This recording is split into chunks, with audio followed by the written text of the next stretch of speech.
Hola, buenos días.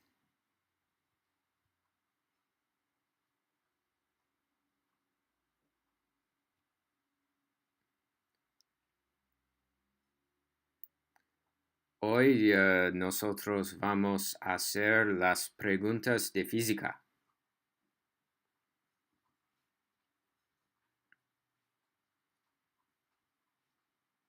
¿Están listos?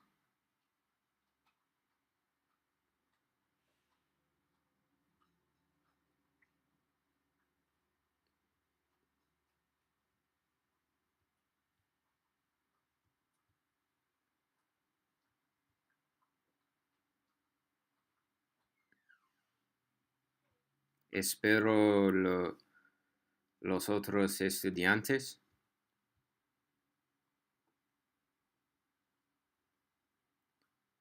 No hay muchos estudiantes aquí.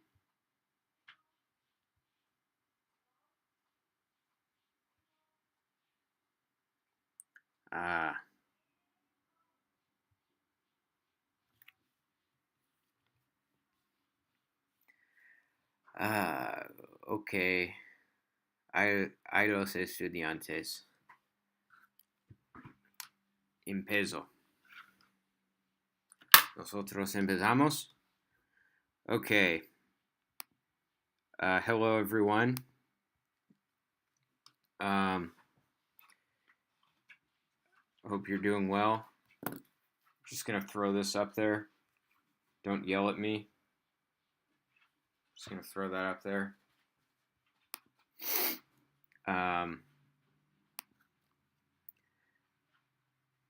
So today is going to be a relatively quick lesson. So what we're going to talk about today is problems utilizing energy conservation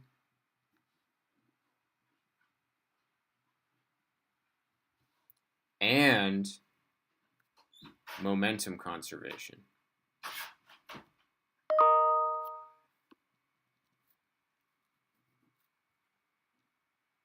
Okay, so we have both. Okay, and the key idea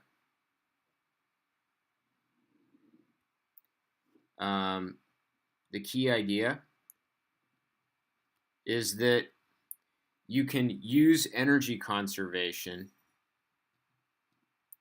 before and after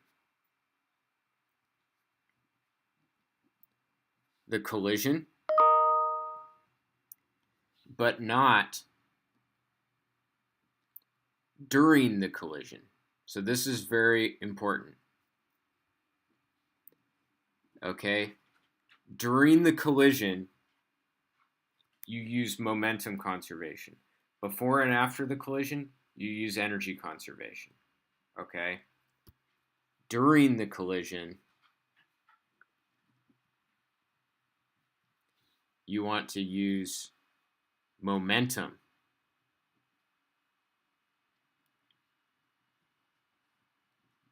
conservation. Okay? So this is important. So during a collision, momentum is the law to use. Don't use any other law for a collision. Use momentum conservation. Okay? Before and after, energy conservation is more useful. So let's see how that works. Okay? So let's suppose we have a, I don't know, something like this, like a U-shaped ramp. Okay? And it's frictionless. and we have a 1 kilogram block, and the 1 kilogram block starts out at an elevation of 5 meters. Okay, it slides down, and at the bottom of the ramp there is a 2 kilogram block. Okay, so it comes down, it has a collision with the 2 kilogram block, and it's a completely inelastic collision. So if you recall completely inelastic collisions, for those collisions, the two objects collide and they stick together. Okay, so afterwards you have the two of them stuck together, and they're going to slide up. And so the question is, how high do they go after they collide? And I hope that your instinct is that it won't go as high, all right? Because after they collide, it's going to slow down, and it's not going to have as much speed as it had before the collision, so it won't go up to as great of an elevation, okay? So what we're going to do is we are going to use energy conservation to get the speed of the 1 kilogram block just before collision.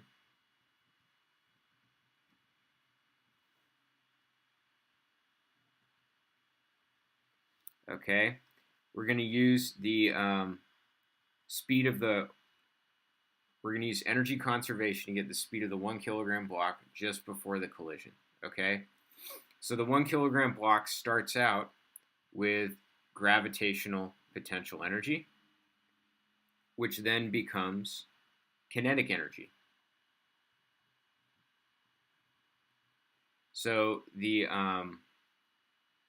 mass cancels out, and so this is going to be 10 times 5, because 5 is the initial height, equals 1/2 v squared. Okay, so that's 50. 50 times 2 is 100. Square root of 100 is 10. So just before the collision, this 1 kilogram block is moving at 10 meters per second. Now what we're going to do is we're going to use momentum conservation to get the speed of the pair, because it's a completely inelastic collision, just after the collision.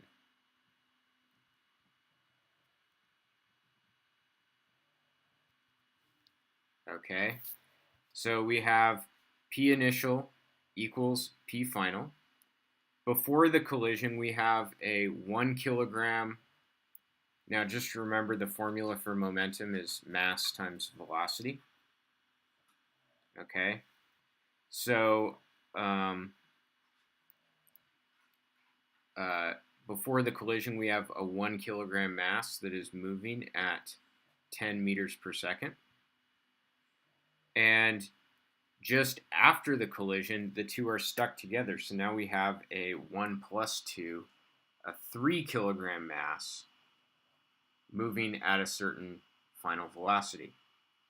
Okay, so dividing both sides by 3 gives us that the velocity after the collision is going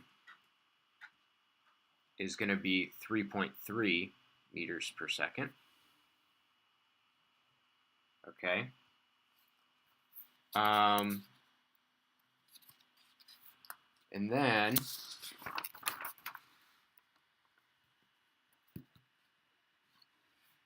after we've used momentum to get the speed of the pair, we use energy conservation again to get the final height.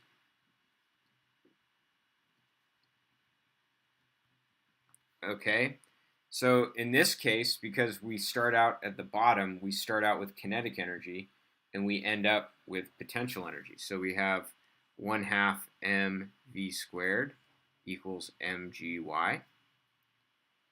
Keep in mind that this mass is now 3 kilograms because it's a 3 kilogram mass that's going up, but the mass still cancels out.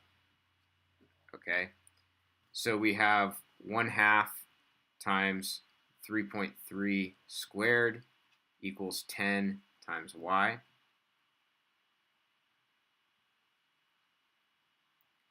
Okay.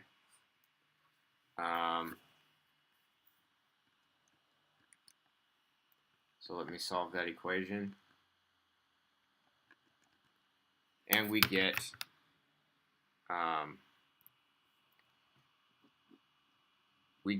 that y equals 0.56 meters. So you can see we started out with this block with 5 meters of height, and then after they get stuck together, it goes to a little bit more than 10% of the original height. Okay, so it doesn't go as high after the collision. So I hope that makes sense. So we cannot use energy conservation during the collision itself. We have to use momentum conservation. Before and after, we can use energy all we want. All right. Let's do one more that is sort of similar to that. Okay.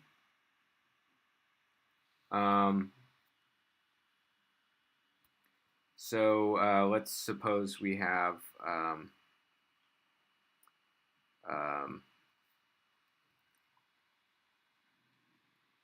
a mass. Let's say this is a 2 kilogram mass.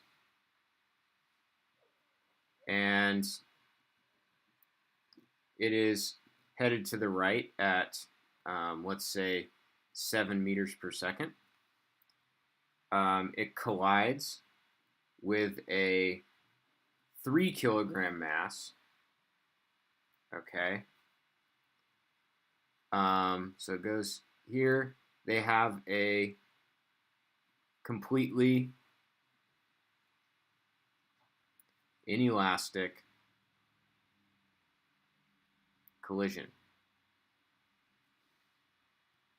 Okay, so they collide and they stick together.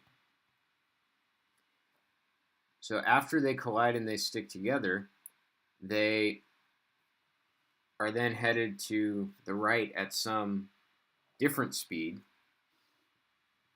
okay, that we would calculate using momentum conservation, and they keep sliding, and then they compress a spring. And this spring has a stiffness of, let's say, 90 newtons per meter is the stiffness of that spring. And so the question is, how much is the spring compressed? Okay.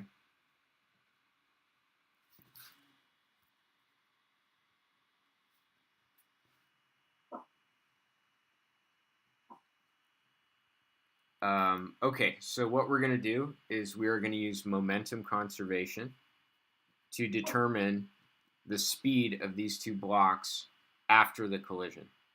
So the initial momentum, because this 3 kilogram block is initially at rest, the initial momentum is all carried by this 2 kilograms. So it's mv, so 2 kilograms moving at 7 meters per second. And then afterwards, we have the pair, the 2 kilogram and the 3 kilogram, are moving together, so they act like a 5 kilogram object with an unknown final velocity. Okay. So 14 over 5 is going to be 2.8 meters per second is the final velocity So this velocity after they collide is 2.8 meters per second. Okay? So now after the collision, I'm free to use energy conservation. So what we have here is we have the kinetic energy of these blocks is compressing the spring. So we have kinetic energy becomes elastic potential energy. So our conservation of energy equation is going to be 1/2 mv squared becomes elastic potential energy 1/2 kx squared. So the 1/2s cancel out. The mass is the mass of both blocks because they're both hitting the spring. So that's going to be 5. The velocity we calculated was 2.8.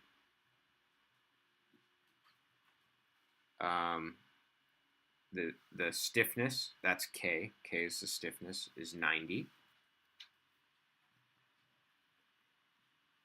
And so that's going to allow us to solve for the compression, X. So 5 times 2.8 squared divided by 90. And then I take the square root of that.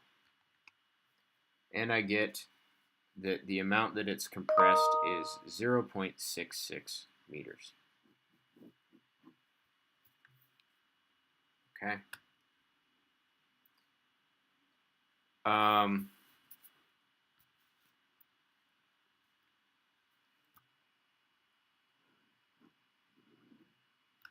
right. So let's do another example. I'm just going to do examples today. Again, let's suppose we have a completely inelastic collision. This inelastic collision looks like this. We've got a 1 kilogram object headed this way at 10 meters per second. And then we've got a 2 kilogram object headed this way at 5 meters per second. So you can see that the 1 kilogram object is going to eventually catch up to and smack into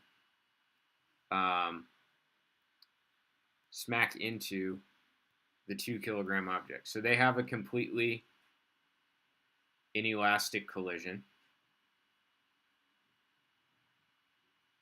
I feel repetitive with these completely inelastic collisions, but they're just really easy to analyze in terms of momentum. So, all right.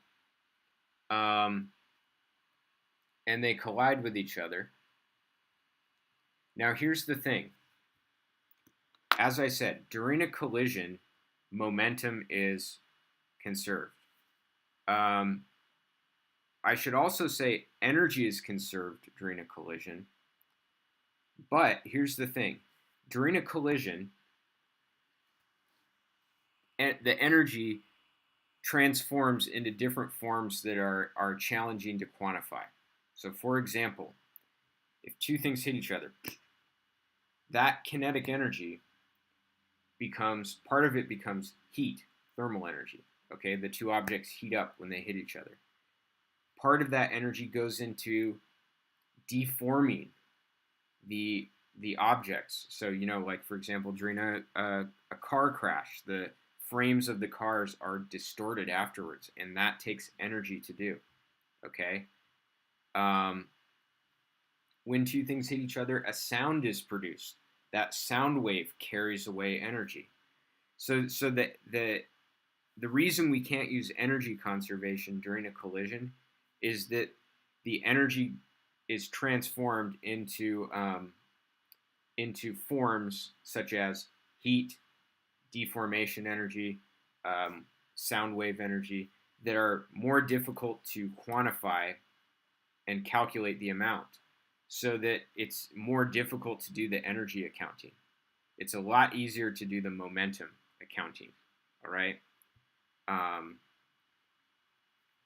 So that's why we have to use momentum conservation during collisions. So what I would like to do is we can see we start out with kinetic energy because these two masses are moving, okay? And afterwards, we're going to have kinetic energy because these masses are going to be moving afterwards, but the amount of kinetic energy is going to be different, okay? So my question is, by how much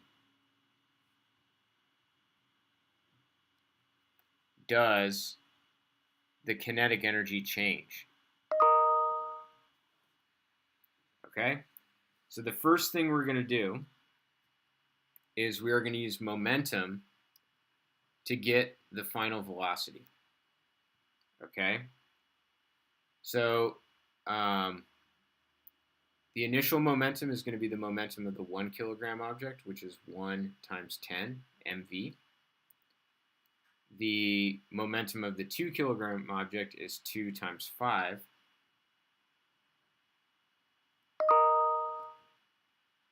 And that equals the total mass, which is 3 kilograms, times V final. So this is 20. So 20 equals 3V. Divide both sides by 3. We get 6.7 meters per second is the final velocity. Okay? Now what we want to do, so we use momentum. During a collision, momentum is king. Okay? But now what we're going to do is we're going to look at how much energy did we have before the collision and how much energy did we have after the collision. So before the collision, we're going to calculate K initial.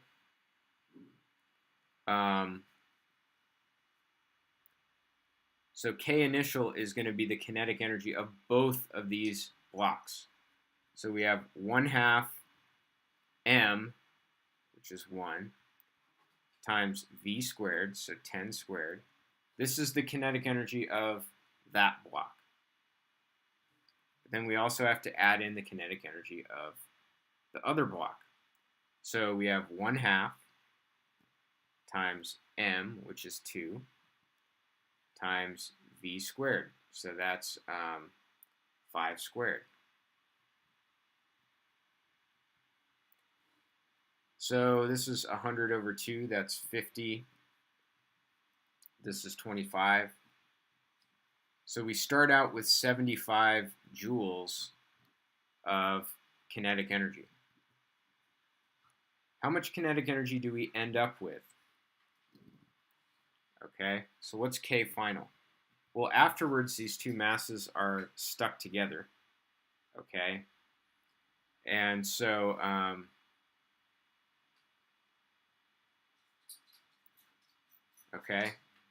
afterwards, excuse me, these two masses are stuck together, and so we're going to treat them as a single mass. We're not going to have two separate kinetic energies. There's 1/2.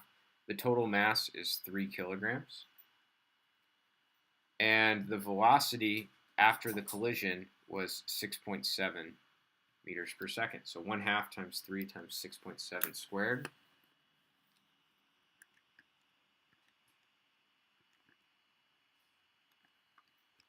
And we get, afterwards, the energy was 67.3 joules. Okay, so that is the final kinetic energy. So we can see that the kinetic energy goes from 75 to 63.7. So what that means is we have 5, 6, 7, 7.7. So I just subtracted these numbers. 7.7 joules of kinetic energy was converted to other forms. So those other forms could be heat. They could be the energy of the sound waves. They could be the energy of deforming the blocks. Okay? But that's the answer. So during a completely inelastic collision, what typically happens is kinetic energy is lost. and it turns into heat. Okay. I'm not going to work out the math on this, but I just want to talk about one more example,